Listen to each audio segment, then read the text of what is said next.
Cheers. Welcome back to the fourth installment of how to break your legs off in 90 seconds. This is the Red Bull Bay Climb. It's about 90 seconds of just as hard as you possibly can. So first we're going to chug about 16 Red Bulls, and then I'm going to have 4 caffeine gels, and I'm going to slap myself in the face 8 times and go as hard as I can up the hill.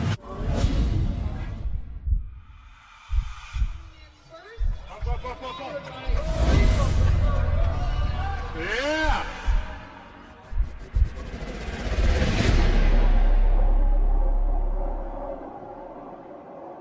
All right, welcome back to another year of the Red Bull Bay Climb. Absolutely love this event. Who is the fastest at going up Potrero Hill in San Francisco? It is only about 450 meters in length, but it averages close to 15%. And you don't just do it once, right? That would be too easy. You have to do this several times because it's not just a single mass start race. We go off in heats. You have to qualify to the finals in order to win this event. And that was my goal for today because fitness level, guys, all-time low. So in order to make the finals, I first have to win my qualifier, and that's where we're at now, the start line for the qualifier. And they're counting us down, so let's jump into race commentary. All right, off we go. Heat number 1. This is the qualifier. What's the strategy here in a race like this? Well, there really isn't much of a strategy. It's pretty much just go all out and make sure that you qualify to the next round.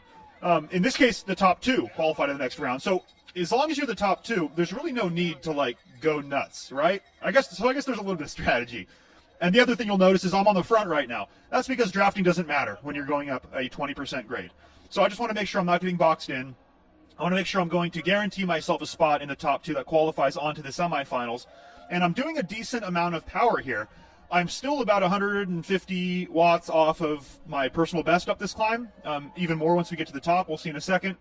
But this is an interesting thought. I mean, this is the first round. I had no idea how it was going to be because I hadn't been training.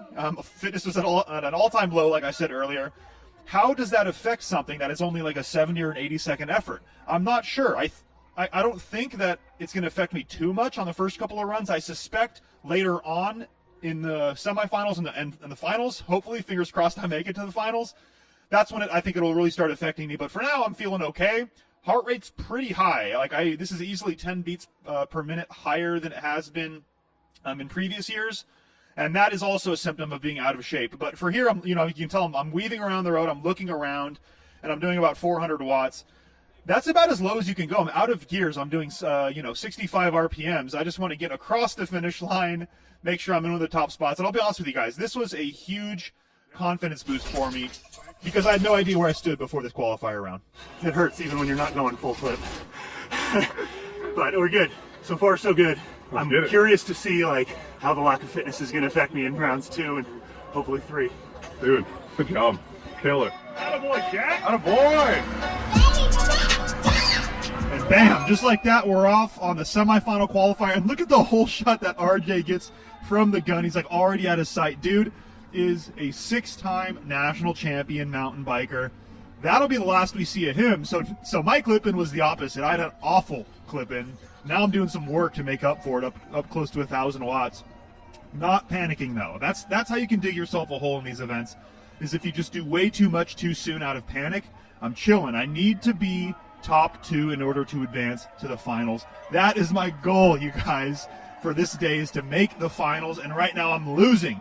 So I'm making a pass here on the steepest section. This middle section is the steepest. I'm going to make a couple of passes, keeping it pretty consistent at around 800, 850 watts. And I was feeling really confident until that one rider in front of me sprints on that flat section, opens up a few more bike lengths. And I was like, well, if he's got it, he's got it. If he doesn't, I'm going to find out, because at this point I know I can still do over 700 watts to the finish. And like I said earlier, if you go too hard too soon, you can really blow up on the final pitch of this climb. And as I look at him, that's what he's doing. He's looking back at me. I can just tell he's got the body language. So I'm going to put my head down and do one last push to try to just take all the wind out of his sails right here. You can hear him grunt as I make the pass. And at this point, by the skin of my teeth, I make it. I qualify for the finals, you guys. Super stoked, but did I have to go deep in order to make it, or what? It was hard to even stand up for the next 15 or 20 minutes after that effort. And let's not forget, RJ was like 10 seconds in front of us or something crazy. So I have to face him again in the finals. That's going to be rough. Let's fast forward a bit and see how it goes. What's your name? George. George. Still out of breath? Dude, super effort. I just barely got him at the line, but honestly, it took everything. I think I'm pretty screwed for the final. I mean, if you hadn't passed me, I would have been in the same boat. Also completely screwed. We had a good battle there at the Dude, end. that was awesome. Let's go! One more! Final, let's go!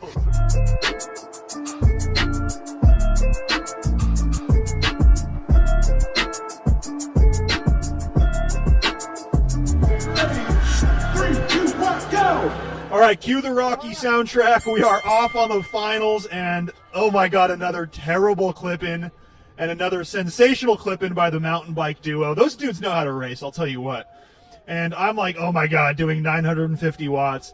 I went so hard on this first bump. I was setting PR pace. Like this was my 2019 PR pace that I was setting on that first climb, and I wasn't even making a dent in the lead that they'd opened up after their amazing clip-in. So on the second climb, I was like, okay, I need to reel it back because my heart rate's already approaching 170 beats per minute. And it was at about this point, I was like, you know what? It turns out not training for several months coming into this. Probably not the best idea, but stoked to make the final. But yeah, at this point, I just wanted to sit down, enjoy, get some high fives, and look at the vibes here, guys. I mean, can Red Bull put on an event or what? It's so much fun every single year. Even in late October when everyone's done racing, it's still just an amazing scene. I'm super happy to be a part of it. How we doing, Jen? How we doing? Still out of breath. Day of base training. Still a bit out of breath. You know, as I predicted, not training caught up with me in the final round there. Felt okay for the first two, but the winners were on a completely different level, and I think I did close to 1,000 on the first ramp, and they were pulling away from me, so I shut it down and rolled in, threw some high fives on the way up. Vibes were good. Vibes were good. How'd you do there, Jack? Yeah, I mean, having not raced in a couple months definitely hurts. Haven't hit those numbers in a while, but it said I did my best 1 minute of the year, so Heck yeah. like 750 something, which for me, I'm not an anaerobic guy. That's pretty good for me.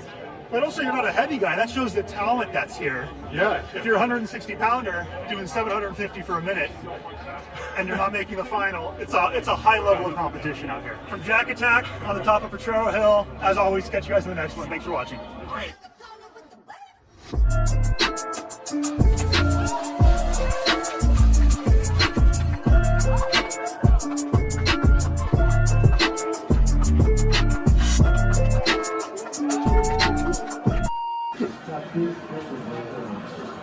Parental advisory, explicit content. Full gas for about 90 seconds.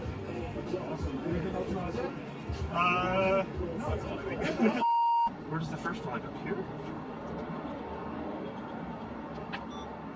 Dude, I don't know what is going on. Can you hear the gimbal like dying a million deaths? This is not happy right now. All right, what are we doing today? What's up, YouTube?